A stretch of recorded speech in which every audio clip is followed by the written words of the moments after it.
नमस्कार मित्रांनो. तर आज आपण शासकीय जमिनीवरील निवासी अतिक्रमणे नियमित करण्याबाबतच्या अत्यंत महत्त्वाच्या शासन शुद्धीपत्रकाची माहिती पाहणार आहोत. विशेष म्हणजे हे शुद्धीपत्रक 7 ऑगस्ट 2026 रोजी महाराष्ट्र शासनाच्या महसूल व वन विभागाने जारी केले आहे. या शुद्धीपत्रकाचा संबंध महाराष्ट्र जमीन महसूल संहिता 1966 च्या तरतुदींनुसार 1 जानेवारी 2011 पर्यंतची शासकीय जमिनीवरील निवासी अतिक्रमणे नियमित करण्याशी आहे. तर सर्वप्रथम हे शुद्धीपत्रक कशासाठी आहे? तर मित्रांनो, 25 मार्च 2026 रोजी महाराष्ट्र शासनाने शासकीय जमिनीवरील 1 जानेवारी 2011 पर्यंतची निवासी अतिक्रमणे नियमित करण्याबाबत शासन निर्णय काढला होता. आता त्या शासन निर्णयामध्ये 7 ऑगस्ट 2026 रोजी शुद्धीपत्रकाद्वारे नवीन परिच्छेद 2.1.9 समाविष्ट करण्यात आला आहे. तर नवीन परिच्छेद 2.1.9 मध्ये काय सांगितले आहे? तर आता सर्वात महत्त्वाचा मुद्दा समजून घेऊया. राज्यातील नागरिक क्षेत्रातील किंवा विशेष नियोजन प्राधिकरणाच्या क्षेत्रातील अतिक्रमित जमिनीबाबत संबंधित अधिकाऱ्यांनी प्रथम त्या जागेच्या विकासाची शक्यता तपासणे आवश्यक आहे. यामध्ये संबंधित जिल्हाधिकारी, महानगरपालिका आयुक्त, विशेष नियोजन प्राधिकरणाचे व्यवस्थापकीय संचालक आणि अधीक्षक भूमी अभिलेख यांची प्रशासकीय सहमती महत्त्वाची आहे. तर अतिक्रमित जमिनीचा विकास कसा होऊ शकतो? तर या शुद्धीपत्रकानुसार प्रथम अतिक्रमित जागेचा विकास करण्यासाठी म्हाडा, झोपडपट्टी पुनर्वसन प्राधिकरण यांसारख्या संस्थांमार्फत किंवा प्रधानमंत्री आवास योजनेअंतर्गत ग्रुप हाऊसिंग योजना राबविण्याची सुयोग्यता तपासली जाणार आहे.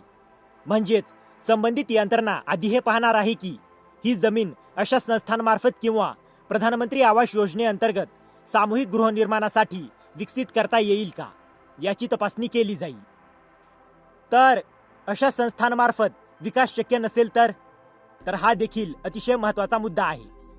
जर म्हाडा, झोपडपट्टी पुनर्वसन प्राधिकरण किंवा अशा संबंधित यंत्रणांमार्फत त्या जमिनीचा विकास होण्याची शक्यता नसेल तर शासन निर्णयानुसार ज्या जमिनीवरील अतिक्रमणे नियमित करण्यासाठी प्रस्तावित केली जातील केवळ तीच अतिक्रमणे नियमित करावीत असे शुद्धीपत्रकात नमूद केले आहे.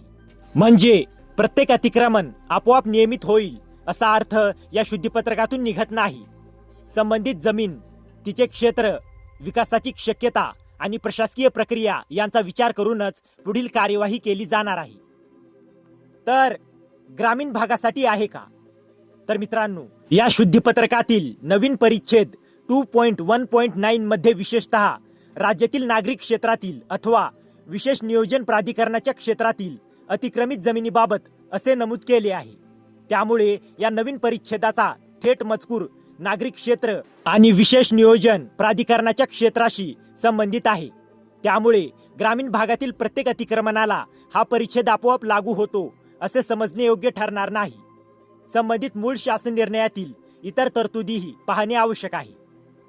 तर हे शुद्धीपत्रक महाराष्ट्र शासनाच्या महसूल व वन विभागाने 7 ऑगस्ट 2026 रोजी जारी केले आहे. तर मित्रांनो, या शुद्धीपत्रकातील मुख्य मुद्दे असे आहेत. पहिला मुद्दा, 25 मार्च 2026 च्या शासन निर्णयामध्ये नवीन परिच्छेद 2.1.9 समाविष्ट करण्यात आला आहे. दुसरा मुद्दा, नागरिक क्षेत्र किंवा विशेष नियोजन प्राधिकरणाच्या क्षेत्रातील अतिक्रमित जमिनीचा विकास करण्याची शक्यता प्रथम तपासली जाणार आहे. तिसरा मुद्दा, म्हाडा, झोपडपट्टी पुनर्वसन प्राधिकरण किंवा प्रधानमंत्री आवास योजनेअंतर्गत ग्रुप हाऊसिंगद्वारे विकासाची शक्यता तपासली जाणार आहे. आणि चौथा मुद्दा, अशा संस्थांमार्फत विकास शक्य नसल्यास शासन निर्णयानुसार नियमित करण्यासाठी प्रस्तावित केलेली अतिक्रमणेच नियमित करण्याची कार्यवाही केली जाईल.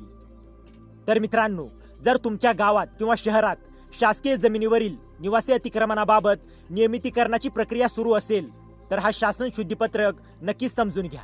मात्र फक्त 1 जानेवारी 2011 पूर्वीचे अतिक्रमण आहे म्हणून ते आपोआप नियमित होईल असा निष्कर्ष या शुद्धीपत्रकातून काढू नका. तुमच्या जमिनीचे क्षेत्र, जमीन कोणत्या प्रकारची आहे, ती नागरिक क्षेत्रात आहे का, विशेष नियोजन प्राधिकरणाच्या क्षेत्रात आहे का आणि संबंधित शासन निर्णयातील इतर अटी काय आहेत हे तपासणे आवश्यक आहे. तर मित्रांनो, जर तुम्हाला या GR ची PDF हवी असेल तर डिस्क्रिप्शनमध्ये आपल्या टेलिग्राम चॅनेलची लिंक दिलेली आहे.